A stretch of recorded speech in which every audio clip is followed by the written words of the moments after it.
I mean, we just see what happens. But if anything, Barack shows you that anything is possible.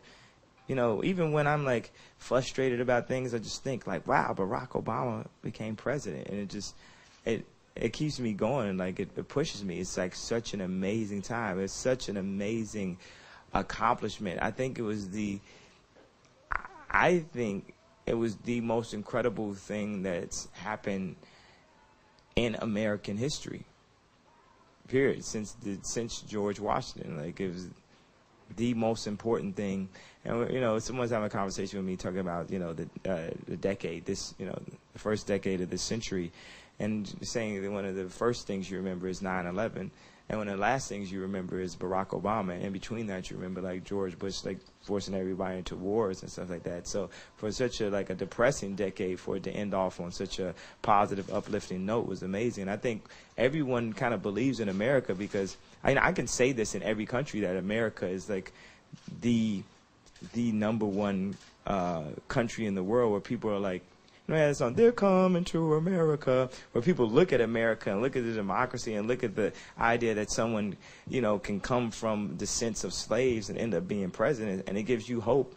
It gives everyone hope, even in their own government and even in their own space, that, wow, the dream of America is still real, because we used to represent something at one time that, you know, Bush definitely took that away. And now we have like a new face again, and everyone like kind of believes in America again.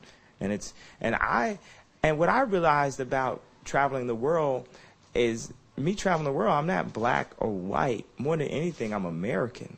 So more when I step here, I'm not really just I'm not so much representing a black person. I'm more representing an American. And that's what I learned, like going to fashion shows and stuff. You know, the Yanks are really low on the fashion totem pole and stuff right now. It's like not too many like good American designers to people. So like with Marc Jacobs, I love Marc Jacobs so much because he's like the head of the biggest house. Like, and it's like an American dude. And then, so it's not about gay or straight, black or white. Oh, it's more like about, and it's weird because I'm like talking in a country full of like non-Americans and stuff like that. But I'm just saying the pride of America has been restored and we have a new face. It's like a brand. Like every country is a brand. And America was like the Louis Vuitton of the countries and stuff. And we just had a really terrible head designer for like 8 years. So now it's time we got like Christopher Kane in or somebody that's like really, really young and dope, and maybe can like turn this brand around. So, yeah. My interviews are so un-Bono-esque because they're like, you know, you're supposed to be like, and I'm in the country and I'm going to do this and stuff, and I'm all like, man, I'm going to sleep and I'm American. So it's the shit that I'm saying could like be halfway taken rude and stuff like that, but it's completely from like a pure place. Like I'm completely just a grown child just talking to you. It's like sort of self-absorbed or whatever. But that's one of the main keys to like stars and shit. Like we're really self-absorbed and stuff. Like you talk to Madonna, it's like the 80% of the conversation is going to be about herself. Or like Michael Jackson, I noticed that too. I was like, yo, I used to think I was arrogant, but now I see like all the super duper iconic stars are like way self-absorbed. But it's not just because they're self-absorbed of who they are as a person, but it's more like they're walking brands. Like I'm like the living version of Nike or something like that. And if you were like the president of Nike, you would talk about Nike all the time. So I'm sort of like the president of me. And it's like, so you're forced to like constantly like develop your brand and shit and talk about it. Okay, you have a question? Yeah. Just talking about, you know, it's not about black, it's not about white, but something that we have noticed is that Chris Martin has recently become every black hip hop artist's favorite white guy. What is it about Chris Martin and Coldplay? He's like the new John Mayer. You love working with?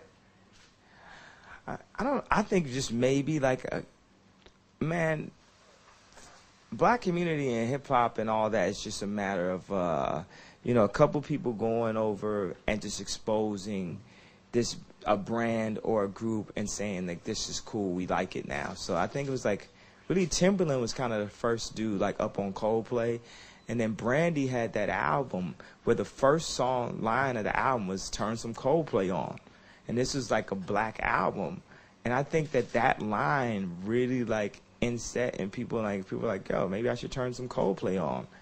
And like for some reason it just kind of, it wasn't. It was sort of like also the the band that black people knew about too, and it's like all this good music out there that listeners don't also buy.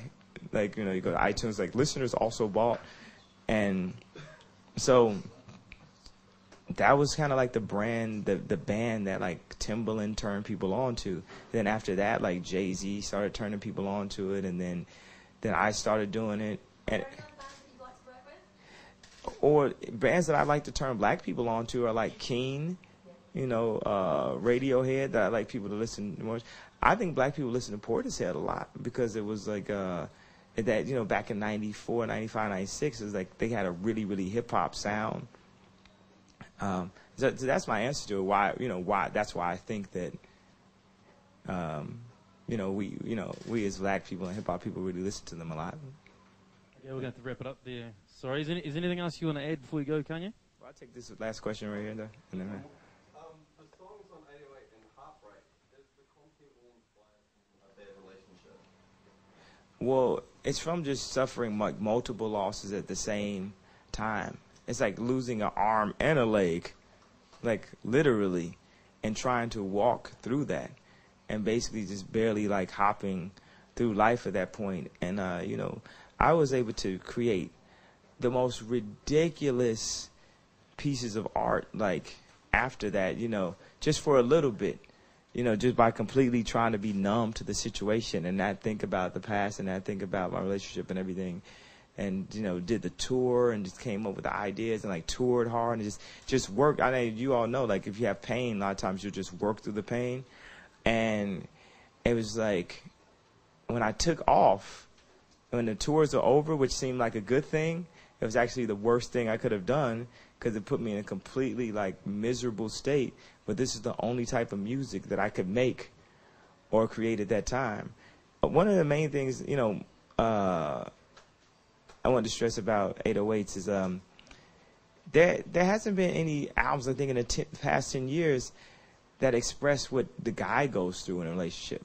It's always like you got artists like Pink and Keisha Cole and Mary J. Blige and stuff like that. But where's like a guy and stuff, like a masculine guy, like you better watch the way you talking to me, yo, like a tough guy that actually is hurt and feels away and feels like, damn, like it's real like midlife crisis shit on there. Like my friend showed me pictures of his kids and all I could show him is pictures of my cribs.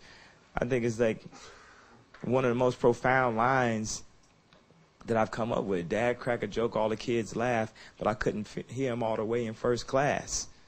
So, you would think that first class is the place to be, but it's something very pure about that. And that line relates to the idea of money being a prison or fame being a prison. You have so much that you end up having so little. You do everything and miss everything. That, you'll see people just playing in the park, and it's just like playing catch with his son or something. Dad playing catch with his son. And I'll think like, man, if I wanted to do that, it's going to be like 30 paparazzi. It's going to be people asking for autographs. It's going to be like, so I need to like go to some secluded patch of grass surrounded by some great big fucking rocks and trees so I could just play catch with my son when I eventually have a son by a non-gold digger, which I don't know where to find that. And then it's just like, yeah. Yeah. Okay, well, hook me up. I'm looking, so.